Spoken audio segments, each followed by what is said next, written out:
వినుకొండ నియోజకవర్గాన్ని 5 ఏళ్లు చంబల్లోయిగా మార్చిన నీచ చరిత్ర బొల్లా బ్రహ్మనాయుడిదని ప్రభుత్వ చీఫ్ విప్ వినుకొండ ఎమ్మెల్యే జీవి ఆంజనేయులని ధ్వజమెత్తారు. 5 ఏళ్లు తప్పుడు కేసులు, దొంగతనాలు, హత్యలు, అత్యాచారాలకు వినుకొండను కేరాఫ్గా మార్చిన వ్యక్తి ఇప్పుడు వేదాలు వల్లిస్తున్నాడని జీవి మండిపడ్డారు. వైసీపీ శ్రేణులపై తప్పుడు కేసులు పెడుతున్నారంటూ మాజీ ఎమ్మెల్యే బొల్లా శనివారం చేసిన వ్యాఖ్యలకు ఆదివారం ఎమ్మెల్యే జీవి ఆంజనేయులు మీడియా ఎదుట సమాధానమిచ్చారు. రైతులపై హత్యాయత్నం కేసులు పెట్టిన నీచ చరిత్ర మర్చిపోయారా అంటూ జీవి మండిపడ్డారు. ఎన్డీఏ ప్రభుత్వంలో రౌడీయిజం, గుండాయిజం ఉపేక్షించే ప్రసక్తే లేదు. ఉక్కుపాదంతో అణిచివేస్తామని చీఫ్ విప్ ఆంజనేయులు చెప్పారు. బొల్లాకు చిత్తశుద్ది ఉంటే నరసరావుపేటలో అక్రమంగా కొనుగోలు చేసిన భూములను వెనక్కి ఇచ్చేయాలని జీవి డిమాండ్ చేశారు. బొల్లా కల్లబొల్లి కబుర్లు చెప్పి ఎదుటివారిపై బురద జల్లే కార్యక్రమం పెట్టుకున్నారు. ఎంత బురద జల్లినా ప్రజలు నమ్మేందుకు సిద్ధంగా లేరు. వినుకొండలో సిలువ పగలగొట్టిన వారిపై చర్యలు తీసుకోవాలని పోలీసులను ఆదేశించామని ఎమ్మెల్యే చెప్పారు. సంబంధం లేని వ్యక్తి ఉంటే ఆ కేసు నుండి తొలగించి నిష్పక్షపాతంగా వ్యవహరిస్తారు పోలీసులు. ఈరోజు ఎన్డీఏ ప్రభుత్వంలో దౌర్జన్యాలు చేసిన వాళ్ళు మాత్రమే జైలుకు పోతారు.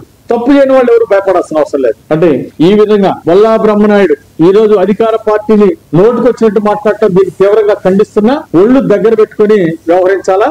కనీసం నువ్వు ఇన్ని వేలతో ఓడిపోయావంటే నువ్వు ఒక నియంత పోకడ పోయావు కాబట్టి ఓడిపోయావు. ఇంత దుర్మార్గాలు చేశావు కాబట్టి నువ్వు ఓడిపోయావు. ప్రజలకు క్షమాపణ చెప్పి తప్పుడు కేసులు పెట్టిన దానికి తెలుగుదేశం కార్యకర్తల మీద అన్యాయంగా అక్రమంగా కేసులు పెట్టి జైల్లో పెట్టించావు. నువ్వు ఎప్పుడు అలా చేయలేదే. అంటే ప్రజలకి క్షమాపణ చెప్పి తప్పులు సరిదిద్దుకోవాల్సిన బాధ్యత బొల్ల మీద ఉన్నాయి. అంతేగాని ఈరోజు ఊరికే నోరుంది కదా అని చెప్పేసి ఎదుటోళ్ళ మీద బురచల్తాం ఇది చేతగాని పిరికి పనులు చేసేటువంటి పని. అట్లాగే మా పార్టీలో తప్పు చేయనటువంటి వాళ్ళని, సంబంధం లేనటువంటి వ్యక్తులు కూడా ఇరికించడానికి చూశారు కేసుల్లో. తప్పు చేయని కూడా ఇరికించాలనేటువంటి దుర్మార్గ ప్రయత్నం ఇది చాలా తప్పు. దీన్ని తీవ్రంగా ఖండిస్తున్నా. గత 5 సంవత్సరాలు వైసీపీ పాలనలో ప్రజలు స్వేచ్ఛ కోల్పోయారు. రాజ్యాంగ విలువలు మంటగలిపారు. 5 ఏళ్ల వైసీపీ పాలనలో వ్యవస్థలు సర్వనాశనం చేశారు. డాక్టర్ బిఆర్ అంబేద్కర్ గారి సారథ్యం రాసినటువంటి రాజ్యాంగాన్ని, దాని విలువల్ని అతి దుర్మార్గంగా తొంగలో దొక్కేశారు. అలాగే మానవతా విలువలు, నైతిక విలువలు, మోరల్ వాల్యూస్, ఎథికల్ వాల్యూస్ ఏమి లేకుండా మానవత్వం మర్చిపోయి దుర్మార్గ పాలన చేశారు జగన్మోహన్ రెడ్డి. ఒక ముఖ్యమంత్రిగా లక్షల కోట్లు లూటీ చేసి పడేసి ఆ రోజు ప్రజలు ఇచ్చినటువంటి అవకాశాన్ని దుర్వినియోగం చేసుకొని ప్రజా హక్కుల్ని మంట కలిపాడు. కనీసం వాక్ స్వాతంత్రం కూడా కోల్పోయారు ప్రజలు. ఉన్న వాస్తవాన్ని మాట్లాడితే ఏమైందనే ఆందోళన మధ్య జీవించారు ప్రజలు. అందుకే ఈ దుర్మార్గాలు ఉండకూడదు, ఈ నియంత పాలన మాకు వద్దని చెప్పేసి ప్రజలు చరమగీతం పాడారు. సంబంధం లేని వ్యక్తి ఉంటే ఆ కేసు నుండి తొలగించి నిష్పక్షపాతంగా వ్యవహరిస్తారు పోలీసులు. ఈరోజు ఎన్డీఏ ప్రభుత్వంలో దౌర్జన్యాలు చేసిన వాళ్ళు మాత్రమే జైలుకు పోతారు. తప్పు చేయని వాళ్ళు ఎవరు భయపడాల్సిన అవసరం లేదు. అంటే ఈ విధంగా బొల్లా బ్రహ్మనాయుడు ఈ రోజు అధికార పార్టీని నోటుకొచ్చినట్టు మాట్లాడటం దీన్ని తీవ్రంగా ఖండిస్తున్నా. ఒళ్ళు దగ్గర పెట్టుకుని వ్యవహరించాలా.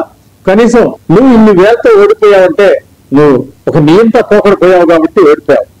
ఇంత దుర్మార్గాలు చేశావు కాబట్టి నువ్వు ఓడిపోయావు. ప్రజలకు క్షమాపణ చెప్పి తప్పుడు కేసులు పెట్టిన దానికి తెలుగుదేశం కార్యకర్తల మీద అన్యాయంగా అక్రమంగా కేసులు పెట్టి జైల్లో పెట్టించావు. నువ్వు ఎప్పుడు అలా చేయలేదే. అంటే ప్రజలకి క్షమాపణ చెప్పి తప్పులు సరిదిద్దుకోవాల్సిన బాధ్యత బొల్ల మీద ఉన్నాయి. అంతేగాని ఈరోజు ఊరికే నోరుంది కదా అని చెప్పేసి ఎదుటోళ్ళ మీద బురచల్తాం ఇది చేతగాని పిరికి పనులు చేసేటువంటి పని. అట్లాగే మా పార్టీలో తప్పు చేయనటువంటి వాళ్ళని, సంబంధం లేనటువంటి వ్యక్తులు కూడా ఇరికించడానికి చూశారు కేసుల్లో. తప్పు